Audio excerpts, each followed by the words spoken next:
Já ouviu falar em acesso aberto? Imagine toda a informação científica dentro de um cofre. Um cofre mundial, gigante, trancado. Agora imagine que lhe dão a chave e que pode ler, estudar, partilhar todo o conhecimento científico do mundo. Utopia? É o que vamos descobrir daqui a pouco no magazine da Universidade Aberta. Sabe o que é um repositório aberto? Neste programa, Eloy Rodrigues fala da importância deste novo recurso educativo. No Fugas, a nova galeria dos têxteis do Museu Nacional de Arte Antiga apresenta uma exposição dedicada ao vestuário litúrgico. Acesso aberto, o conhecimento para todos e ao alcance de todos.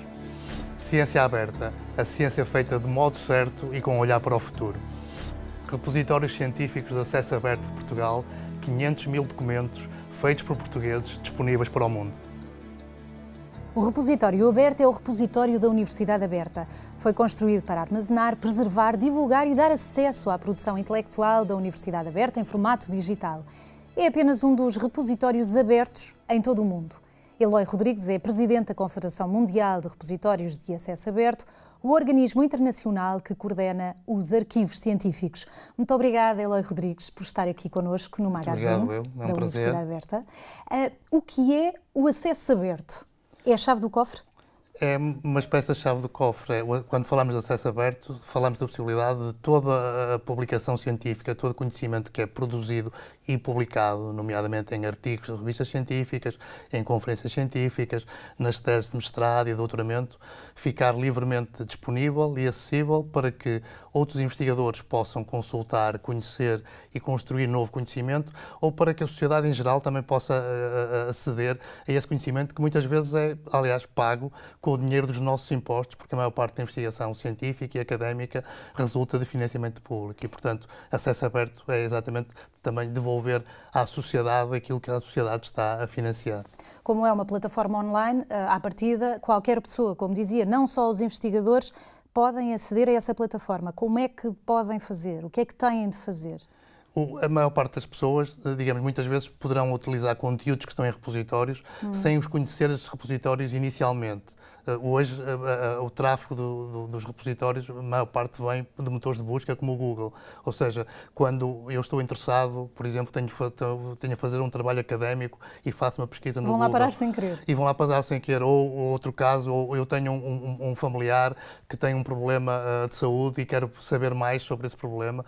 Muitas vezes as pessoas vão parar aos repositórios, vão parar a artigos científicos, a tese de mestrado e doutoramento que estão nos repositórios, mesmo sem os conhecer. Ainda que existam também depois motores de busca específicos dos repositórios, como por exemplo no caso de Portugal, o portal RECAP, que é o Repositório Científico de Acesso Aberto de Portugal, que neste momento reúne 500 mil documentos dos repositórios científicos portugueses. Quando diz acesso aberto, significa que não tem custos? Exatamente. O acesso aberto tem duas dimensões. Uma é obrigatória, que é não pode haver barreiras económicas, ou seja, os conteúdos, os artigos, as publicações têm que estar livremente disponíveis sem qualquer barreira de pagamento. E a outra dimensão do acesso aberto é, em princípio, eles devem também estar possíveis de ser reutilizados, ou seja, eu devo poder criar novo conhecimento e poder reutilizar aquele conteúdo sem ter limitações de ter que estar a pedir autorizações especiais para poder criar novo conhecimento. E os investigadores estão disponíveis para isso, para partilharem o seu conhecimento livremente? Se eu publico numa revista, isso dá origem a que 100 pessoas me leiam e que eventualmente 5 colegas me citem. Se eu, em cima disso, ainda colocar, por exemplo, esse mesmo artigo no repositório, eu vou ser lido não por 100 pessoas, mas provavelmente por 1000, e em vez de, por exemplo, de ser citado 5 vezes, posso ser citado 6, 7, 8 ou 9. E há já alguns estudos que revelam que geralmente as publicações que estão disponíveis em acesso aberto em plataformas como repositório têm mais impacto e, portanto, isso também é do interesse dos investigadores. O acesso aberto é uma ideia aparentemente muito simples, é um ovo de Colombo, que a internet, imagino eu, vai permitir, obviamente, mas há quanto tempo é que existe? Referiu muito bem, isto é, de certa forma, por um lado é uma coisa muito nova e uma coisa muito antiga.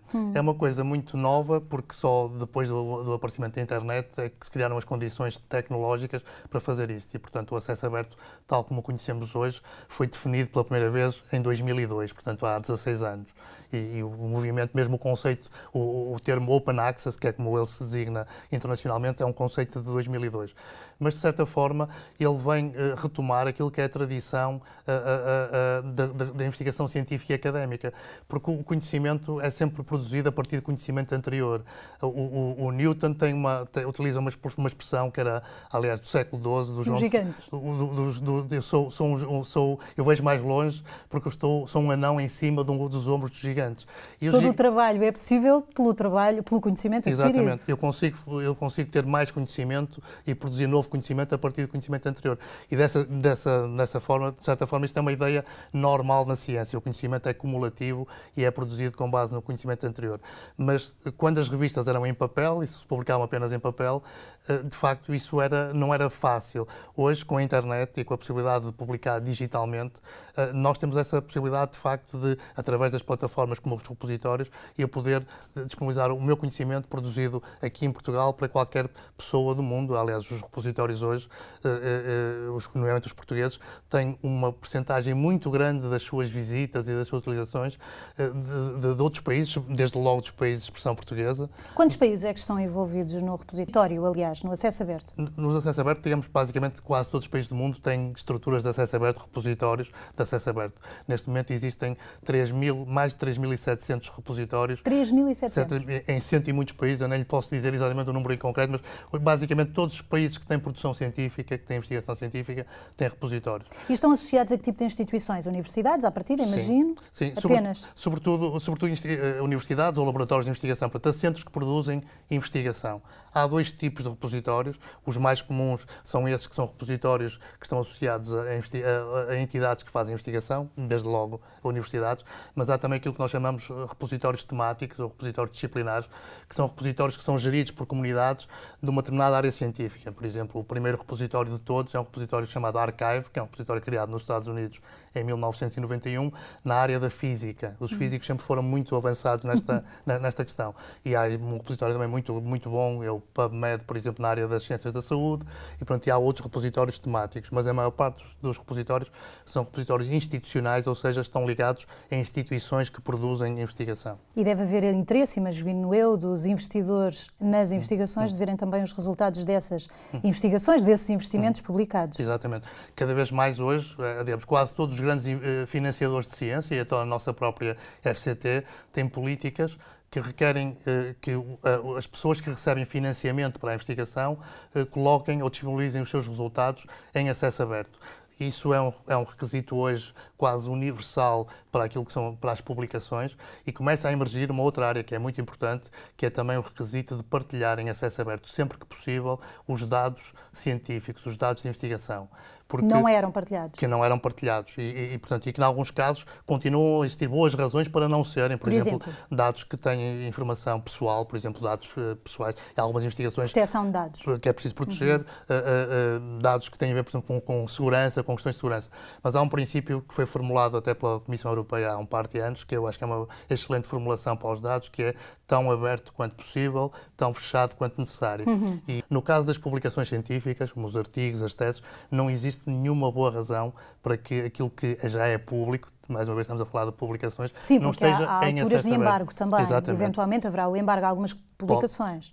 Alguns ou direitos de autor. Sim, alguns editores, e por exemplo no caso de livros ou de teses de mestrado e doutoramento, podem existir períodos de embargo durante 6 meses, 1 ano ou 2 anos, período durante o qual o artigo ou a tese não está disponível ainda publicamente, o texto integral, mas já está disponível publicamente a sua referência, ou seja, já se sabe que existe, ainda não se pode ser consultada completamente. Eloy Rodrigues teve uma vida dedicada a arquivos, a bibliotecas, ao desenvolvimento digital destes arquivos também.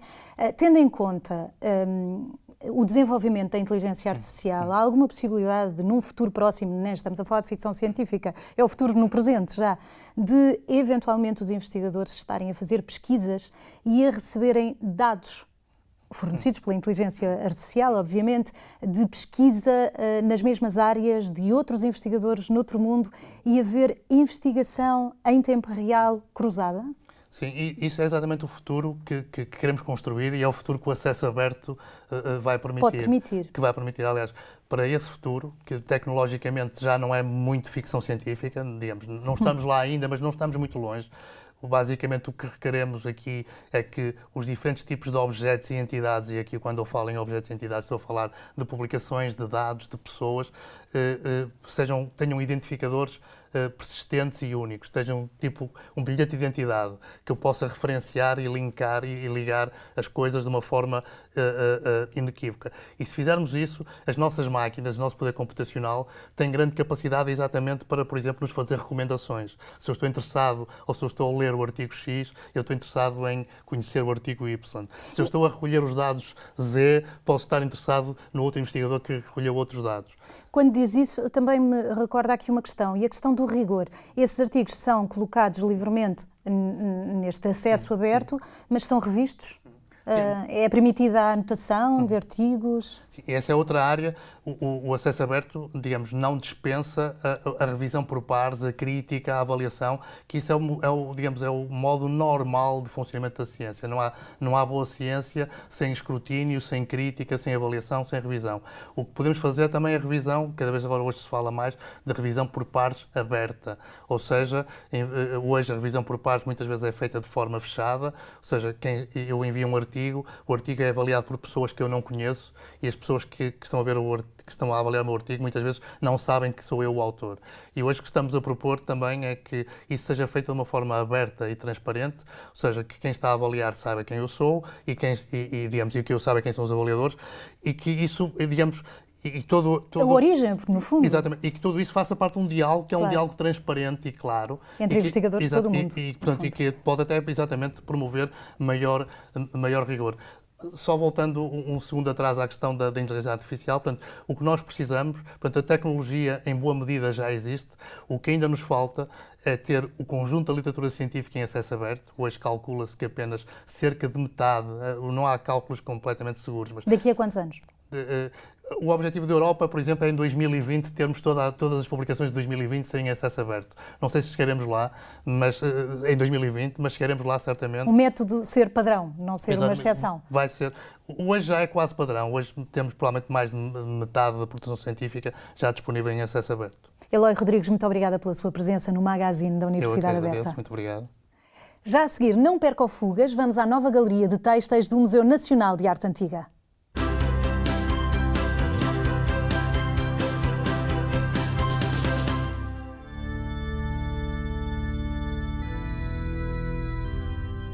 A Galeria de Têxteis do MNAC pretende dar a conhecer a vasta coleção de têxteis, que é composta por cerca de 4.600 peças e que foi reunida ao longo de 180 anos e que acompanha a história do museu. Na exposição inaugural, o que pretendemos dar a conhecer é a história da própria formação da coleção através do seu núcleo fundador, a coleção de paramentos.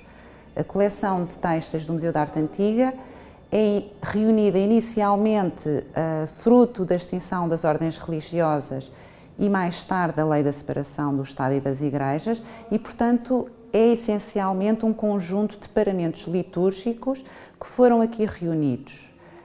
O que nós pretendemos é que as pessoas conheçam um pouco da coleção, como é que ela foi se estruturando através de 3 núcleos, que grosso modo englobam a primeira fase, que é de 1834 a 1911, e que no fundo é uma recolha sistemática desses bens que estão a ser retirados de igrejas e de conventos. O segundo núcleo aborda já o início do século XX, de 1915 a cerca de 1975, em que toda a coleção se estrutura. Pela primeira vez a coleção deixa de ser apenas peças recolhidas, mas passa a ser uma coleção estruturada, estudada, inventariada. Começam-se a adquirir peças, começam a entrar peças por via de legados, de doações. Temos então o último núcleo, de 1980 até aos dias de hoje, e pretende-se também abrir a porta daqui para o futuro. Agrupamos os últimos núcleos, que são fruto de doações, de legados e também de aquisições, e em que a componente de participação cívica, quer da parte das pessoas que doam, quer também da consciência do museu de dar a conhecer e de despertar nas pessoas a consciência cívica para este património têxtil, impera, e que foi isso que presidiu a este núcleo final, que é o núcleo em que nós estamos em presença e que representa, no fundo, os gostos de colecionadores particulares e que mais tarde vão entrar para o Estado, também fruto de uma aquisição mais criteriosa das peças que vão aparecendo no mercado, nomeadamente a casula que estamos aqui a ver e que, no fundo, é uma participação cívica, na medida que ela é adquirida através do grupo dos Amigos do Museu da Arte Antiga, que vai ser um dos grandes apoios desta coleção e da sua formação e, no fundo, de toda a sua reorganização e constituição, através de exposições temáticas que vão rodar de 9 em 9 meses. Vamos parar 3 meses para montagem e desmontagem de peças. Terão sempre como ponto fulcral peças têxteis do Museu da Arte Antiga, ainda que possam pontualmente englobar peças de outros museus ou de outras coleções, aqui mesmo do Museu da Arte Antiga, e de temáticas variadas, novas abordagens, novas maneiras de despertar a curiosidade para os têxteis, para a importância efetiva que os têxteis tiveram na nossa história, e é esse o programa que nós pretendemos aqui apresentar na Galeria de Têxteis do Museu Nacional da Arte Antiga.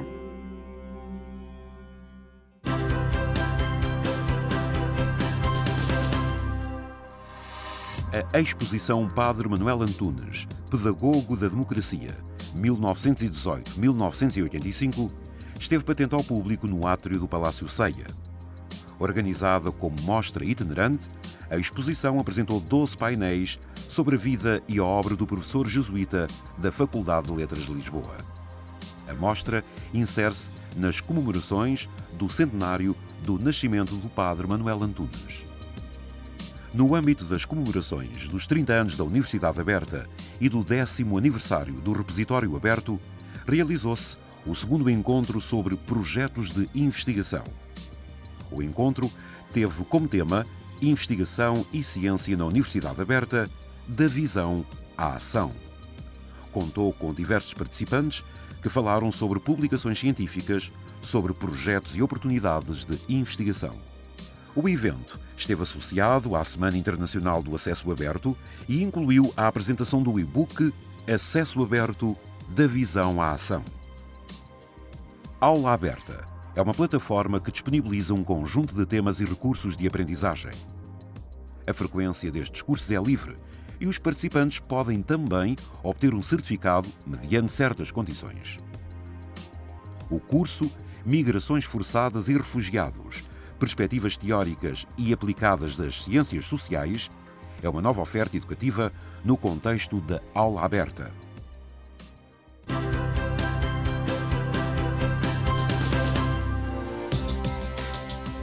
A Universidade Aberta é a Universidade Pública Portuguesa de Ensino à Distância. Esteja atento ao portal da UAB e aceda a todas as informações sobre iniciativas e cursos. portal.uab.pt. A Universidade Aberta está em qualquer lugar do mundo, também através das redes sociais. Informe-se, comente e partilhe informações. Pode recordar este e outros programas no portal da UAB ou on demand no Play da RTP em rtp.pt. Universidade Aberta, 30 anos a contribuir para a divulgação do conhecimento em língua portuguesa e assim a aproximar mundos. Obrigada por nos acompanhar. Até breve.